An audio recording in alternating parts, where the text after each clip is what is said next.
Hi friends, welcome to Kalyan Ram Academy. Our Earth in the solar system. సౌర కుటుంబంలో మన భూమి. Social studies 6th class lesson part 3. ఈరోజు topic ఏంటంటే the earth. Our home planet the earth is the third nearest planet to the sun. In size it is the 5th largest planet.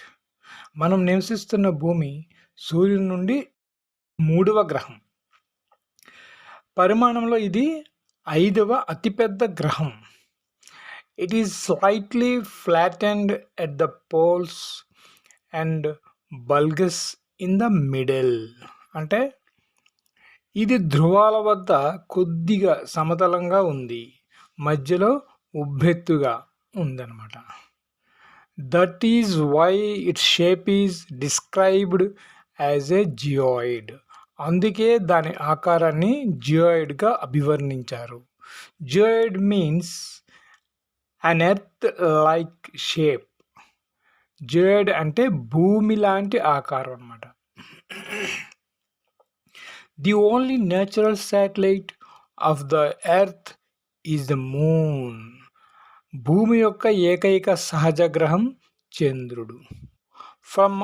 From ద outer shape, the earth appears blue because its 2/3 surface is covered by water.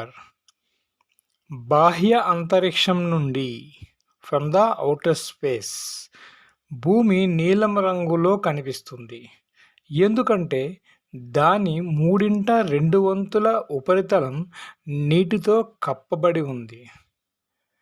It is therefore called as blue planet. కాబట్టి దీనిని నీలి గ్రహం అంటారు. The earth is the most suitable planet to support life. It has 4 major components that we call as realms of the earth: lithosphere, hydrosphere, atmosphere and biosphere. అంటే జీవులు జీవించడానికి అత్యంత అనుకూలమైన గ్రహం భూమి. ఇది 4 ప్రధాన ఆవరణాలు కలిగి ఉంది. అవేంటంటే 1 శిలావరణం, జలావరణం, వాతావరణం అండ్ జీవావరణం అని 4 ఆవరణాలతో ఉందన్నమాట. The first 3 components along with suitable climate make life possible on the earth. మొదటి 3 ఆవరణాలతో పాటు తగిన వాతావరణం కలిగి భూమిపై జీవులు జీవించడాన్ని సాధ్యం చేస్తాయి. This is called the biosphere. దీనినే జీవావరణం అని పిలుస్తాం. Now let us have a look at each of the spheres. ఇప్పుడు ఒక్కొక్క ఆవరణం గురించి తెలుసుకుందాం. Lithosphere. The lithosphere is the land on which we live. శిలావరణం. శిలావరణం అనగా మనం నివసించే భూమి. It is a solid outer layer of the earth consisting of rocks and soils. ఇది రాళ్లతో నేలలతో కూడిన భూమి యొక్క ఘన బాహ్య పొర లిథోస్ఫియర్ అంటే. Next hydrosphere. The hydrosphere consists of water bodies such as oceans, seas, rivers, lakes, ice caps on mountains, tanks etcetera. జలావరణము. జలావరణం అంటే భూమిపై గల జలభాగాలైన మహాసముద్రాలు, సముద్రాలు, నదులు, సరస్సులు, పర్వతాలపై గల మంచు పొరలు, చెరువులు మొదలైన వాటన్నింటినీ కలిపి జలావరణంగా పిలువబడుతుంది. Okay. Next one atmosphere. Atmosphere means వాతావరణము. Okay. Atmosphere is the layers of air that surroundings the earth. Atmosphere భూమి చుట్టూ విస్తరించి ఉన్న గాలి పొరను వాతావరణం అంటారు. Different types of gases make up the atmosphere. వాతావరణంలో వివిధ రకాలైన వాయువులు ఉన్నాయి. Okay, the major gases are nitrogen 78% and oxygen 21%. వీటిలో ప్రధాన వాయువులు నత్రజని 78% మరియు ఆక్సిజన్ 21% ఉన్నాయి. The other gases like carbon dioxide, hydrogen, helium, argon and ozone are present in the smaller amounts. ఇతర వాయువులైన carbon dioxide, hydrogen, helium, argon మరియు ఓజోన్లు తక్కువ మొత్తంలో ఉంటాయి. Next one, biosphere. బయోస్పియర్ అంటే జీవావరణము. All living things existing on the land, in the water and in the air together called as biosphere. It consists of plants, animals, bacteria and other tiny organisms.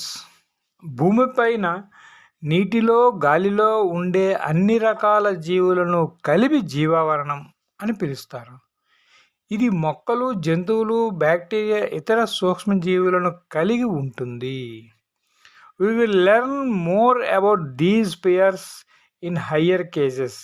ఈ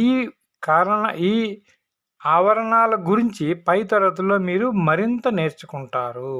okay, next one, satellites. Satellites means ఉపగ్రహాలు.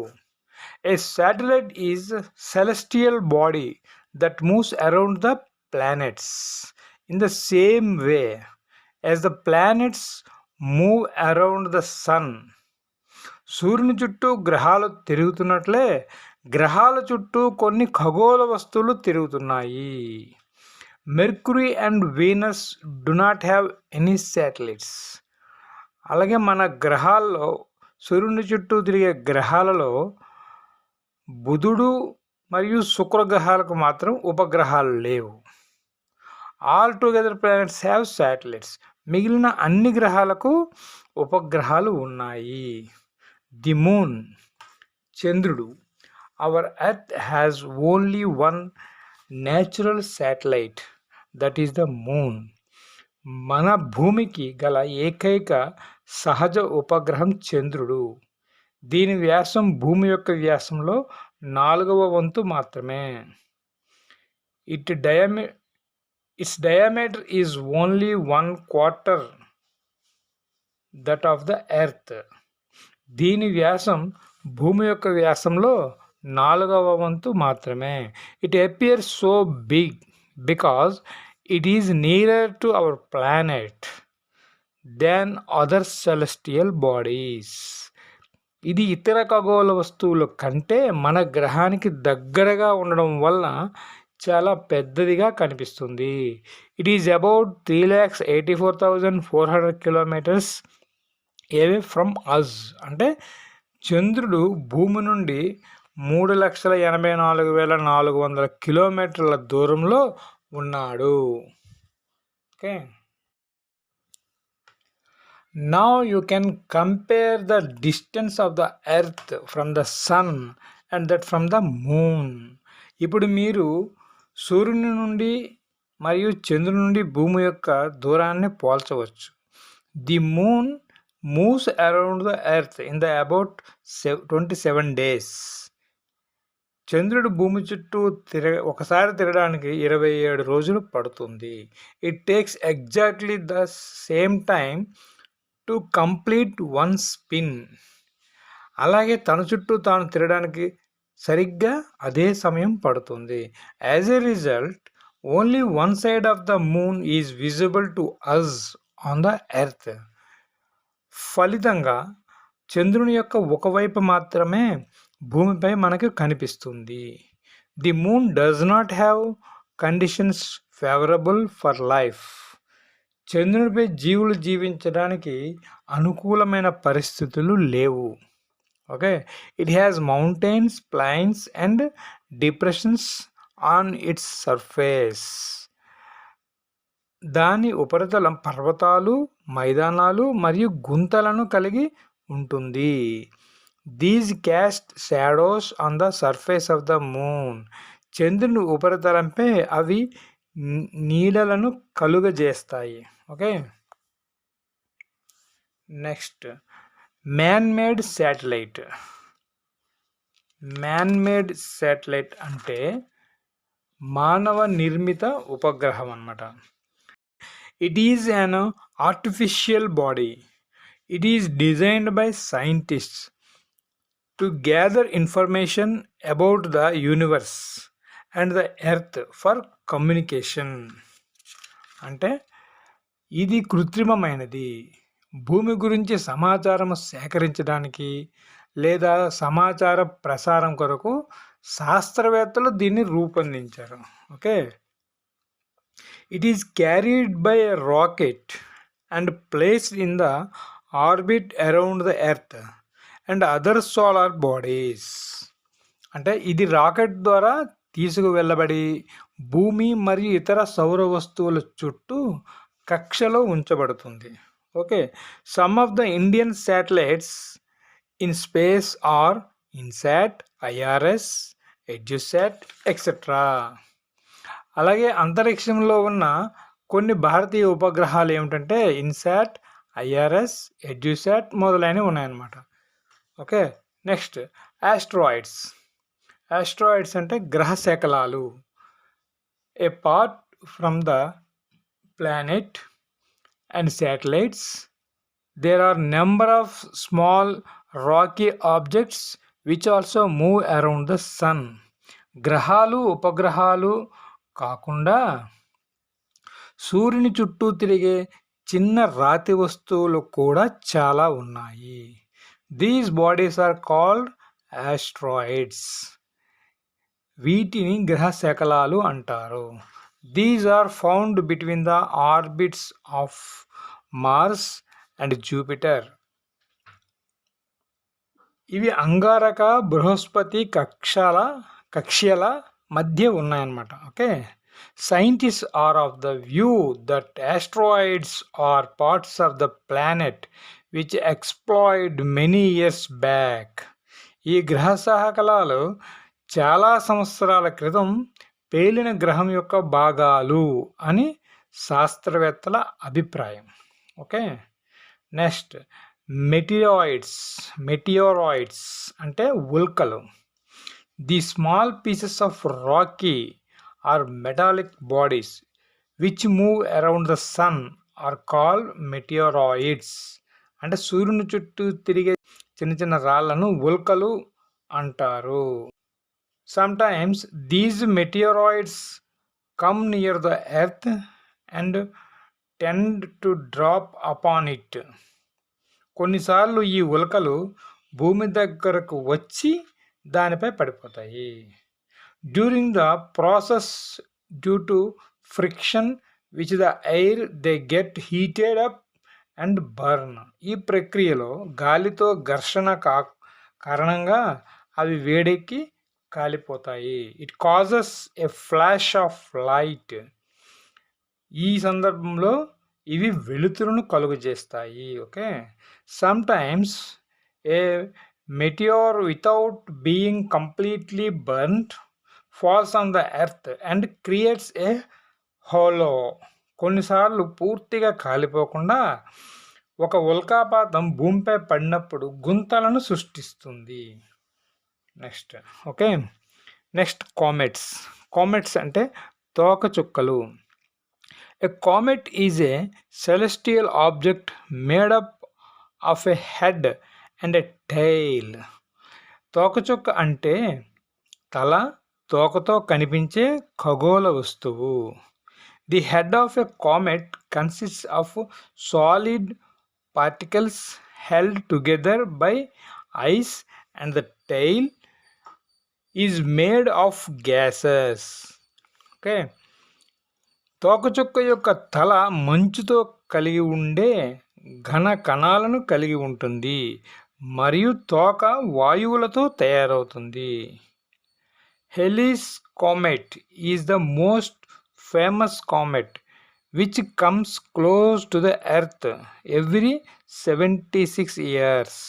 Haley తోకచుక్క ప్రతి 76 సంవత్సరాలకి ఒకసారి భూమికి దగ్గరగా వస్తుంది. This comet appeared in 1986 and will appear next in 2061. ఇది చివరిసారిగా 1886 సంవత్సరంలో కనిపించింది. మరలా ఇది 2061 సంవత్సరంలో కనిపిస్తుంది. Okay, next Galaxy. గెలాక్సీ అంటే ఒక నక్షత్రాల గుంపు అనమాట, గెలాక్సీ అంటారు. We can see a white glowing path across the sky on the clear starry night. నిర్మలమైన ఆకాశంలో రాత్రి సమయంలో తెల్లగా ప్రకాశించే మార్గాన్ని మనం చూడవచ్చు. Okay, it is a cluster of millions of stars. ఇది కొన్ని కోట్ల నక్షత్రాల సమూహము. A galaxy is a huge cluster of stars. Galaxy అనేది అనేక నక్షత్రాలతో కూడిన పెద్ద సమూహం. Okay, our solar system is a part of Milky Way our galaxy. మన సౌర కుటుంబంలో ఈ గెలాక్సీలో ఒక భాగం. మన సౌర కుటుంబం ఈ గెలాక్సీలో ఒక భాగం. దీనినే మిల్కీ వే అంటే పాలపుంత అని అంటాము. In ancient India was imaginated to be a river of light flowing in the sky. Thus it was named Akasha Ganga. ప్రాచీన భారతదేశంలో దీనిని ఆకాశంలో ప్రవహిస్తున్న కాంతి నదిగా భావించారు. అందువలన దీనిని ఆకాశగంగా అని కూడా పిలుస్తారు. నెక్స్ట్ యూనివర్స్ అంటే మన విశ్వం. There are millions of galaxies that make the universe. కొన్ని కోట్ల నక్షత్రాల సమూహం గెలాక్సీ అయితే కొన్ని కోట్లాది గెలాక్సీల సమూహాన్ని విశ్వం అంటాం అన్నమాట. It is difficult to imagine how big the universe is. విశ్వం ఎంత పెద్దదో ఊహించడం కష్టం. The scientist are still trying to find out more and more about it. దాని పరిమాణం గురించి మనకి ఖచ్చితంగా దాని గురించి మరింత తెలుసుకోవడానికి శాస్త్రవేత్తలు ఇంకా ప్రయత్నిస్తున్నారు. The scientist still trying to find out more and more about it. దాని గురించి మరింత తెలుసుకోవడానికి శాస్త్రవేత్తలు ఇంకా ప్రయత్నిస్తున్నారు. We are not certain about its size but we know that all of us being to this universe. దాని పరిమాణం గురించి మనకు ఖచ్చితంగా తెలియదు, కానీ మనమందరం ఈ విశ్వానికి చెందిన వారమని మనకు తెలుసు. Okay, the first lesson our earth in the solar system is complete. Thank you.